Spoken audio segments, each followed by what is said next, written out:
أهم يقسمون رحمة ربك نحن قسمنا بينهم معيشتهم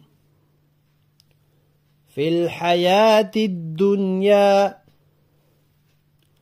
ورفعنا بعضهم فوق بعض